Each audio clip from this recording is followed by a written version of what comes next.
insurance. Magkano? Magbabayad pa rin tayo na mahal, mataas. So baka mayroon ding magtanong sa inyo about naman sa salary, kung mababawasan ba yung salary natin kasi naka-maternity leave. So ang coverage ng maternity leave dito ay, siguro may mga tatay dyan na magtatanong din kung mako-cover din ba yung paternity leave kapag nanganak yung asawa natin.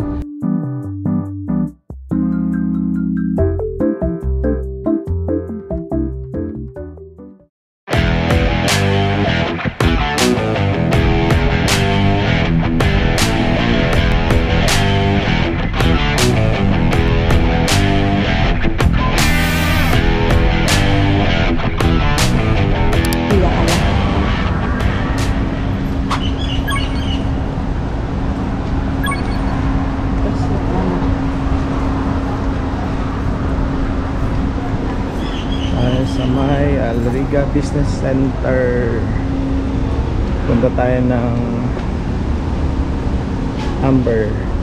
Amber's Clinic. Smile ka ba? Amber's Clinic.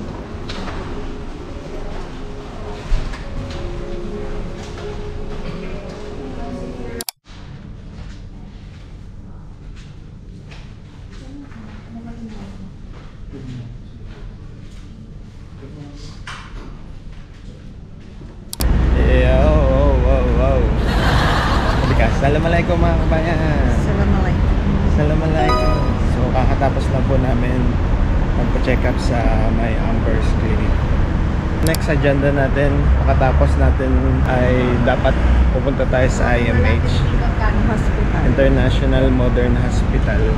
Para sa Para sa pre-anesthesia clearance ni Mrs. Dito. Ayan. Para sa pre-anesthesia clearance ni Mrs. Okay. So may nagtatanong sa atin kung cover daw ba yung panganganak dito sa Dubai, sa UAE. So ang makakasagot diyan ay syempre yung female employee. Mrs. Oo. Ako naman. Awkward. Yun. Usually naman, kapag dito sa UAE, kapag alam nila na married yung female employee, automatic, meron silang maternity coverage. Pero depende pa rin sa company kung isasali nila sa coverage. Kasi kagaya no, dental sa amin, hindi covered ang dental sa amin. Pero, yan nga, pag maternity, kapag married yung female employee, usually mayroong coverage ng maternity benefits. So nakadepende sa insurance at sa company. Ayun, sa company. Kaya maganda kapag magsasign kayo ng contract, lalo na kung may family kayo, lalo na kung plan nyo na dalhin dito in the future yung asawa nyo, yung mga anak nyo, or yung dependents nyo. Make sure bago kayo pumirma ng kontrata, mababasa nyo doon, mako-confirm nyo kung kasama yung dependent, cover din ba yung maternity coverage, may insurance ba kayo, yung mga ganun. Ayun. Kasi yung sa amin pala, na-mention mo na din dependent. Hindi namin napansin na wala palang dependent. Oo. Na ano doon. So sa amin yung visa, yung insurance namin na health insurance is para sa employee lang. Self lang. So since employee din ako, meron ako sarili akong insurance ko. Kasama na yung maternity benefits. Tapos, may mga nababasa lang din ako. Although kasama yung maternity benefits, mayroong iba kasi parang may period pa siya bago maging active or makover yung ganong klaseng coverage ng maternity. Yung iba kasi parang pag nag-update, kasi ang insurance dito parang 6 months, no? 6 months. 6 months. After 6 months, kailangan i-renew ng employer. So, ang nangyayari, may ibang mommies na hindi nila alam na buntis sila. Tapos yun pala, kaka-renew lang ng insurance. Nung once na nagpa-check up sila, kunwari 2 months na pala silang buntis, tapos yung insurance nila kaka-renew lang. Minsan yung ganon, nagkaka-problem kasi hindi pa nila pwede magamit yung insurance maternity maternity coverage. Ang nangyayari na mas mapapagastos sila kapag magsisecure sila ng insurance na cover si maternity, kasi tumataas yung quotation. Minsan nasa 15K na agad, 20K. Yun. Kaya minsan timingan nyo din kung magbubuntis kayo. Kung may plan kayo magbuntis, check nyo yung insurance nyo. Renewal dapat, ba? Oo. Kung renewal kasi minsan alanganin, parang alanganin na makover yung insurance. Lalo na kung hindi siya yung 0 day na active yung insurance. Yung iba kailangan mag-wait ng 30 days, 40 days bago maging active yung renewed na health insurance. So sa akin, parang hindi mo nagka-problem. Kasi November na renew, November 1. So parang after pa nun, few days saka ako nabuntis. Idadagdag ko lang din, no, hindi ibig sabihin na meron kayong maternity coverage ay mako-cover lahat ng test na ginagawa sa inyo or yung mga ultrasound, mga ganyan, or check-ups. Part ng maternity coverage or ng insurance natin, minsan meron tayong morbidity? Co-payment. Co-payment. Co-payment, oo. So merong certain amount doon na kailangan nating bayaran. For example, sa check-up, gamot, or sa laboratories, pero may co-payment. May binabayaran tayo na amount. Mura lang naman siya, minsan wala pang 20 dirhams, no? Yung previous namin na insurance. Magkano? Magbabayad pa rin tayo na ng 50 mahal, mataas. 50. Pero ito, mga nasa 20 lang dirham ang co-payment na. Idea lang, pag walang kayong insurance, ang consultation fee dito ng doctor 100, 150, minsan pumapalo 200. So malaking difference kapag may insurance. So ako, maternity, under maternity na consultation. Nung una kong check-up, nasa 16. Tapos nung dahil pregnant nga na confirm, ang binabayaran ko na lang sa mga check-up ko, 8 dirham. Tapos mostly sa mga blood test ko, tsaka gamot, mga prenatal supplements ko, free. Wala kang co-payment. So yun yung kagandahan. Sana nasagot natin yung about sa tanong ng coverage, no, ng maternity. Yung ibang mga questions, kung meron kayong iba pang katanungan about dun sa topic na yun, comment nyo lang sa baba. And then, for sure magagawa tayo ng ibang video about dito. Siyempre, pag nanganak si Mrs., ano ba yung pwedeng maging room natin, yung mga ganun, no? Pakita namin yun sa inyo sa mga susunod na videos. Plus, may pa pala, kasama sa coverage ko yung, sa policy ko ay yung first 30 days ni baby, tsaka newborn screening, mga ganun. Kailangan nyo lang i-secure yung may copy ng policy. Kasi minsan, sina-charge nila sa ibang hospital daw. So, para hindi kayo madobling bayad at charge, i-print out mo ito, kabasahin nyo maigi yung fine print ng policy. Yeah, so, baka mayroon ding magtanong sa inyo, no, about naman sa salary. Babawasan ba yung salary natin or parang mako-cover din ba siya kapag nanganak yung, halimbawa, si employee, no? Halimbawa, katulad ni Mrs. kasi naka-maternity leave. So, ang coverage ng maternity leave dito sa company namin ay 2 months. Technically, ang maternity leave na fully paid pa din si employee habang naka-maternity leave ay 45 days. So, since ako magiging cesarean ako, so gusto ko i-extend yung maternity leave ko para sa recovery.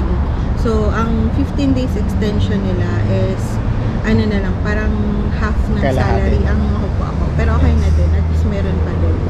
So ayun, uwi muna tayo. Tapos after nito, pumunta tayo sa IMH. Kasi yun nga, para sa pre-anesthesia clearance. Okay? Tayo muna. Bye!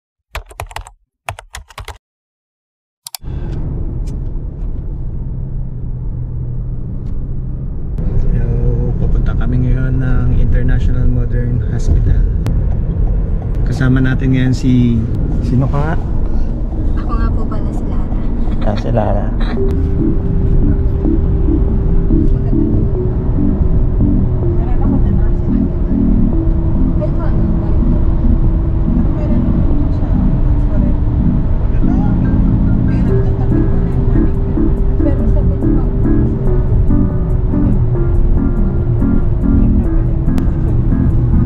Ayan na, malapit na tayo.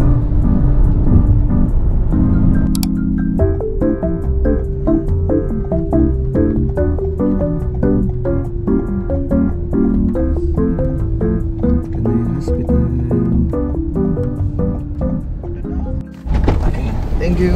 Thank you.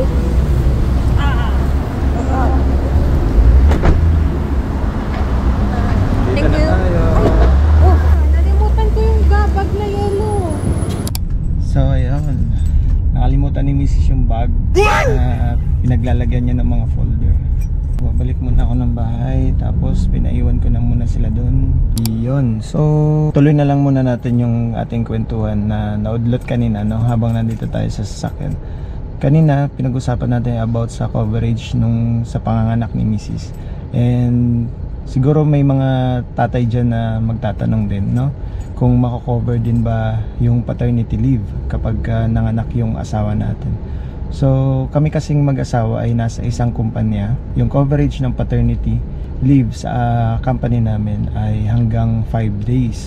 So kapag nanganak yung asawa ko, ibig sabihin nun meron akong 5 days na pwedeng i-claim para at least masamaan ko sila, di ba, masikaso, yung ganyan, maalagaan. Make sure na kapag pumipirma tayo ng mga kontrata, lalo na kung bago ka pa lang dito sa Dubai, no, kailangan malaman natin kung ano mga ba yung mga parang benefits natin as worker sa mga kumpanya, no, na pinapasukan natin. So nakalagay din doon sa amin, no, sa kontrata namin na allowed kami ng 5 araw. Ayan, so nakuha ko na yung mga naiwan. Isang buong bag pala yun. Nandyan yung pre-admission saka yung admission form. Okay?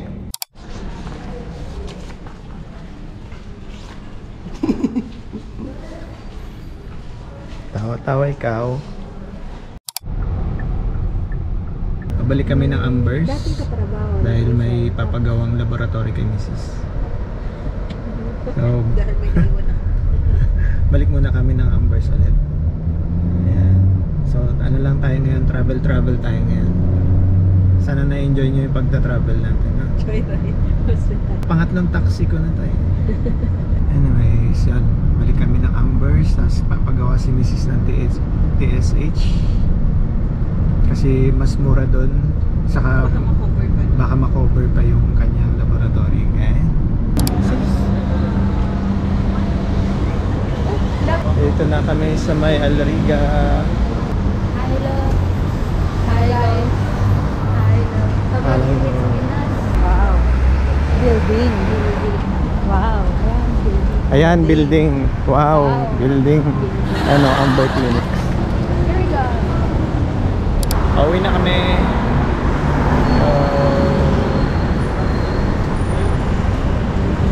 Pauwi na po kami. Tapos na ang aming araw sa ngayon. And sana maging okay yung mga laboratory, yung mga results, no, na ginawa kay Mrs. So yun lang. Like, share, subscribe. Bye bye. Nagbago pala ako ng name, no? RJN Dubai na.